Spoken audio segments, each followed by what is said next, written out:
Olá, sejam bem-vindos ao canal Pro Leitura. Eu sou o professor Manuel e dessa vez nós vamos estudar o livro Vozes Anoitecidas do Mia Couto, escritor moçambicano, mas o trabalho nosso hoje é apresentar os contos que estão dentro dessa obra. Vozes Anoitecidas chama atenção a começar pelo título. Se você reparar bem, a palavra anoitecer, ela tem mais a ver com a questão do dia, não teria relação nenhuma com a expressão vozes, só que vozes anoitecidas nesse contexto do livro significa, na verdade, vozes escurecidas, vozes apagadas, vozes silenciadas, assim como o escuro da noite, o silêncio da noite. Vozes Anoitecidas é o livro que tenta dar voz àqueles que perderam a capacidade de se expressar, ou aqueles que não conseguem expressar os sentimentos que têm em vista da realidade que vivem. Muito bem? Bom, aqui está Mia Couto, é o pseudônimo de Antônio Emílio Leite Couto, um escritor moçambicano que decidiu fazer no seu livro de contos Vozes Anoitecidas um retrato da sua sociedade, do seu país, das personagens que estão nesse contexto da África, especialmente o caso de Moçambique, ex-colônia portuguesa, que também passou por uma questão relacionada à luta pela libertação, também passou pela guerra civil e é um país ainda em reconstrução, portanto com todos os problemas que haveria numa situação como essa. Muito bem, os personagens de Vozes Anoitecidas, eles são personagens que estão muito envolvidos no universo do sonho, no universo da fantasia, no universo da imaginação. Em muitos momentos o que eles pensam, o que eles fazem não tem absolutamente nada de lógico e nada de racional, mas essa é a grande questão. A perplexidade que o livro sugere é que a gente enfrente essa leitura pensando o que é mais absurdo, é aquela forma como os personagens estão vivendo, ou absurda é a realidade que eles têm que encarar no seu dia a dia. O livro parte desse princípio da perplexidade para chamar a atenção para o absurdo da realidade a partir do absurdo das criações, das imaginações, dos sonhos e das fantasias vividas pelos personagens, ok? Muito bem. O que acontece quando Mia Couto vai trabalhar a relação entre homens e mulheres nesses contos? O homem, ele é apresentado como um ser absolutamente violento, absolutamente agressivo.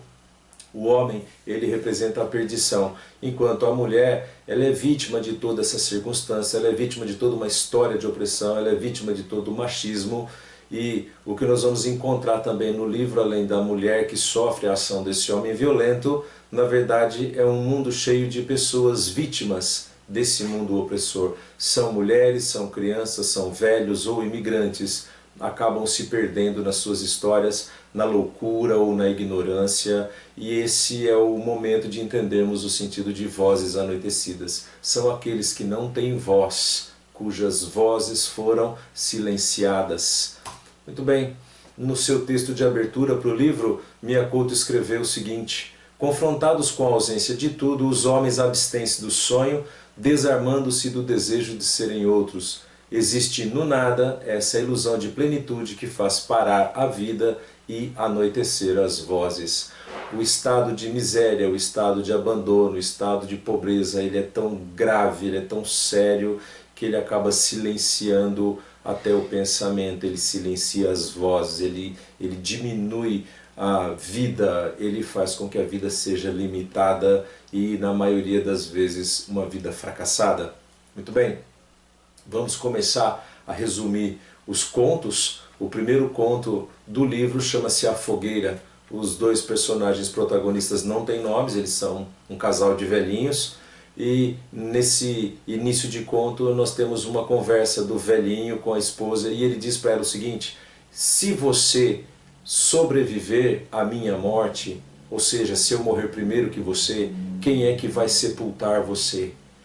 Porque o problema é que a solidão deles é tão grande, o isolamento é tão grande, que o medo do velhinho é que a sua velhinha fique lá, o seu cadáver apodrecendo ao tempo, devorado por animais ou coisas do tipo.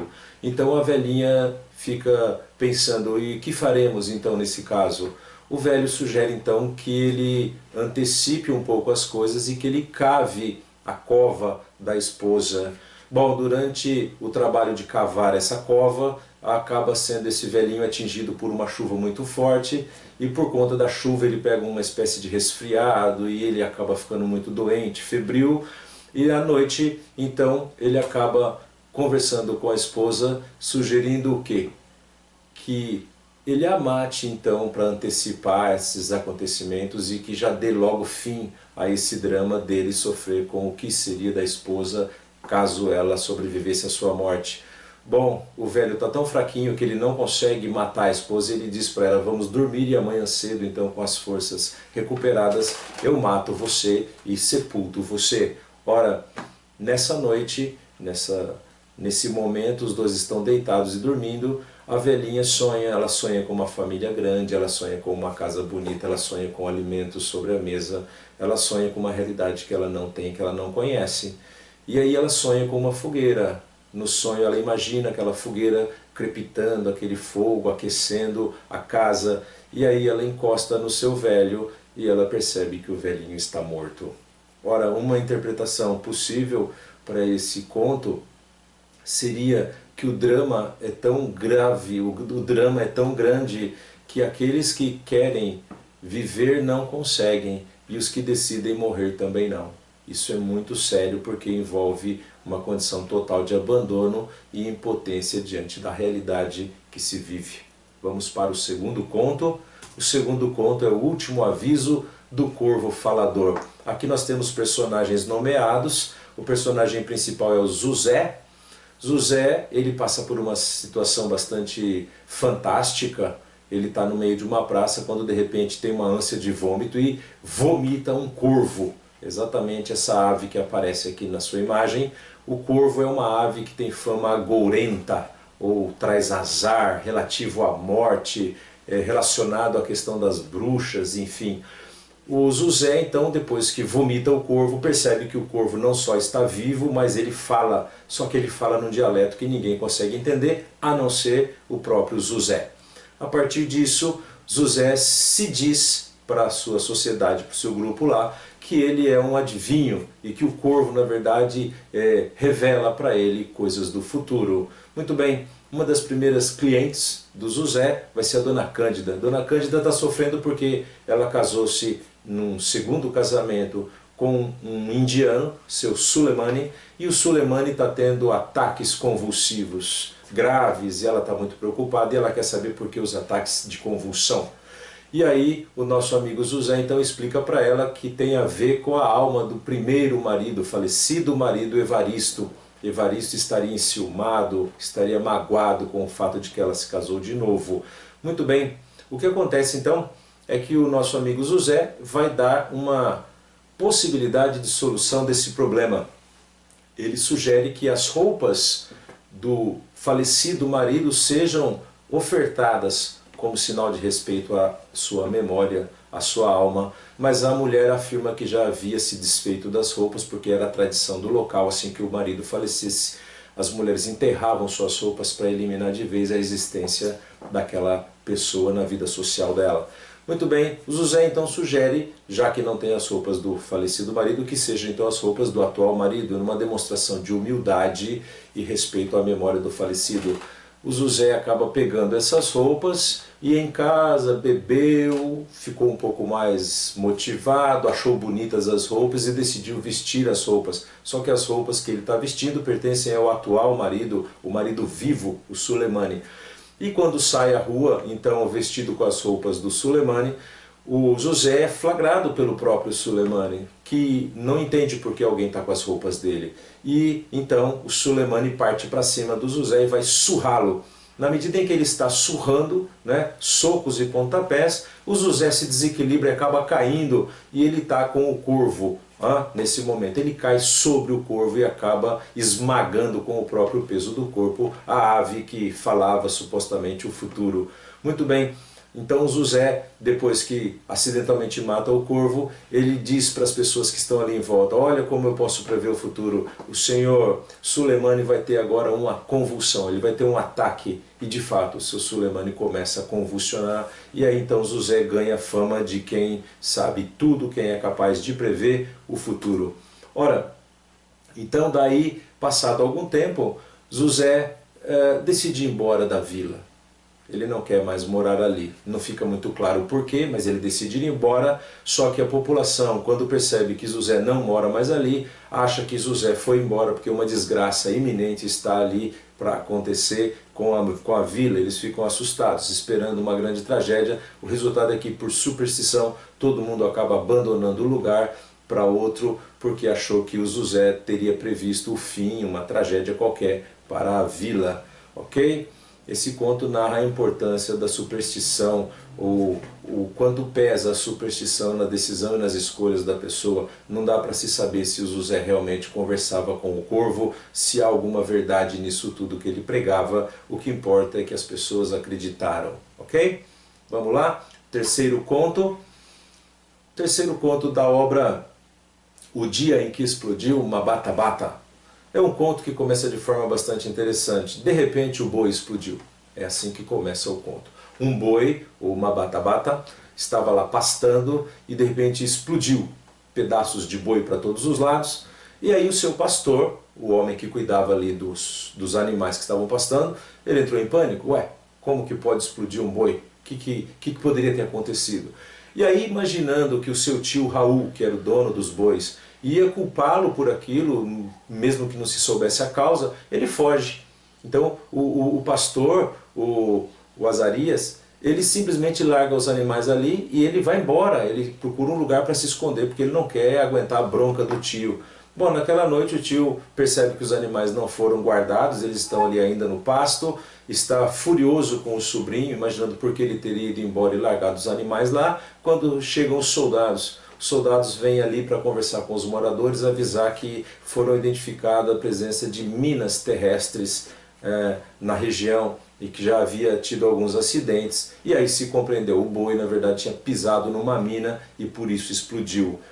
O tio então, sabendo disso, agora vai atrás do sobrinho para explicar para ele o ocorrido e, enfim, desculpá-lo, porque afinal das contas não foi culpa dele, ele se assustou e teve razão de realmente fugir.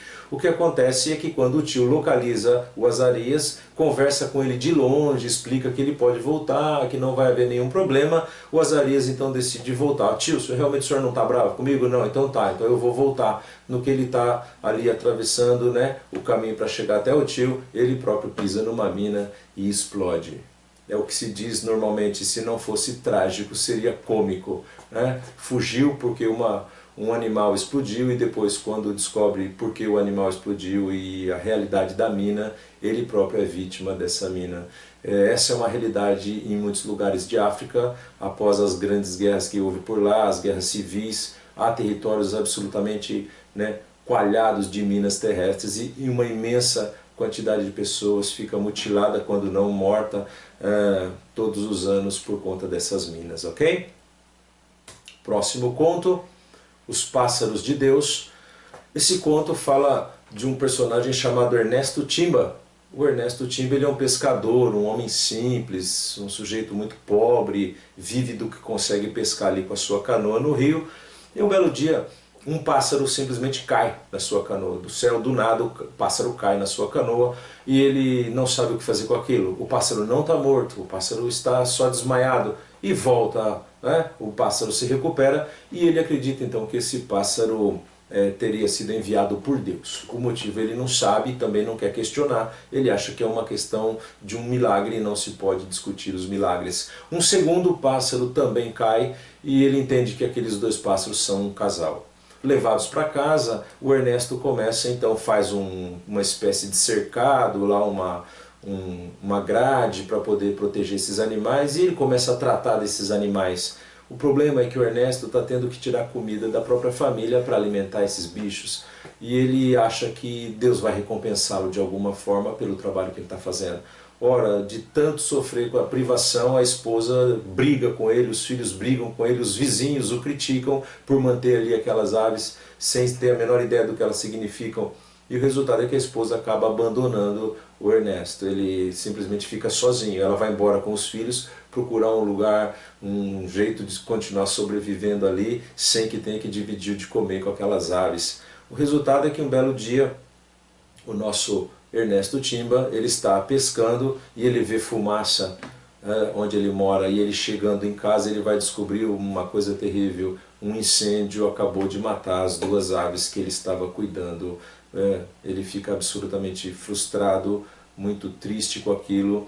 Os vizinhos também não sabem explicar, ninguém sabe se o incêndio foi criminoso ou algo do tipo, mas o que interessa é que no outro dia o Ernesto vai pescar e acaba tendo um mal súbito e ele acaba morrendo. O seu corpo vai ser encontrado boiando no rio. Curioso observar que a expectativa do Ernesto é que ele fosse presenteado por Deus com aquelas aves que trariam para ele bonança, talvez fartura, sorte, e não foi nada disso que aconteceu. Por conta dos pássaros, todos os piores problemas da vida acabaram caindo sobre o Ernesto e ele morre absolutamente triste e frustrado porque nada do que ele esperava aconteceu. Ok? Vamos lá? O próximo conto, um tanto extravagante, de como se vazou a vida de Ascolino do Perpétuo Socorro.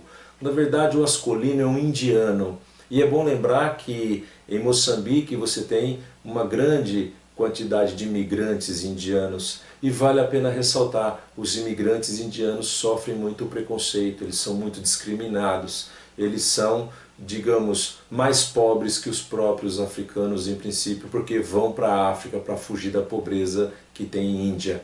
Muito bem, esse senhor, seu Ascolino, casou-se com a dona Epifânia. Ele conseguiu com muito esforço, muito trabalho, ele tem uma casa, ele tem alguns pertences, ele não é um homem rico, mas ele consegue sobreviver do que tem. Ele tem inclusive um empregado chamado Vasco, o Vasco João Quinho. Esse é um personagem parceiro, um coadjuvante aí do seu Ascolino. Muito bem, seu Ascolino reclama muito que a esposa Epifânia é fria, ela não gosta de carinho, não gosta de namorar, ela não gosta de amor. Então, para tirar um pouco isso da cabeça, para um pouco refrescar um pouco aí seus desejos não realizados, o seu Ascolino vai para o bar. Ele vai todos os dias na cantina beber. E quem leva o seu Ascolino até a cantina é o Vasco. Eles têm uma bicicleta lá, velha, mas o Vasco bota o seu Ascolino no cano. A bicicleta não tem uma garupa, né? Não tem um lugar para ele ir atrás. Então ele vai ali no cano e eles vão conversando todo santo dia. Seu Ascolino está na venda bebendo.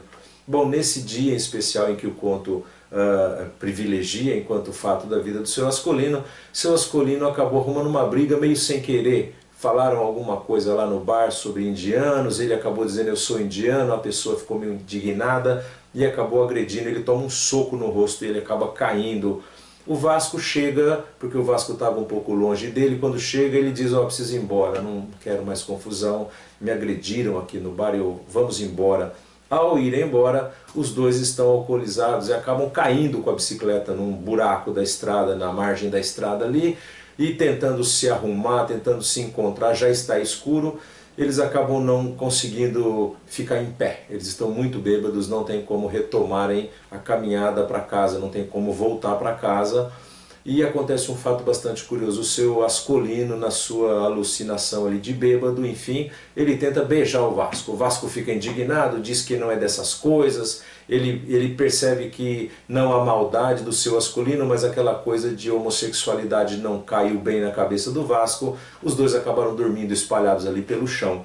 No dia seguinte, né, estão já curados do fogo que eles tomaram, né, da cachaça, e eles decidem voltar e veem que estão perto de casa, não estão muito longe. E já veem, logo que saem dali do lugar onde estão, um caminhão de mudanças. Na verdade, Dona Epifânia cansou-se, né, das bebedeiras do marido, ela está com o saco cheio, ela está cansada e ela decide ir embora. Seu Ascolino então grita para o Vasco: Vasco, me leve até o caminhão que eu quero ver se eu convenço a Epifânia a ficar. E enquanto eles estão ali naquela luta para tentar resgatar esse casamento perdido, o senhor Ascolino fala para o Vasco: olha, 5 horas temos que voltar na cantina do Menezes. Ou seja, ele vai até querer a mulher de volta, ele vai lutar para ter o seu casamento de volta, mas ele não vai mudar absolutamente nada no seu no seu comportamento. Essa é a parte mais triste da história, né?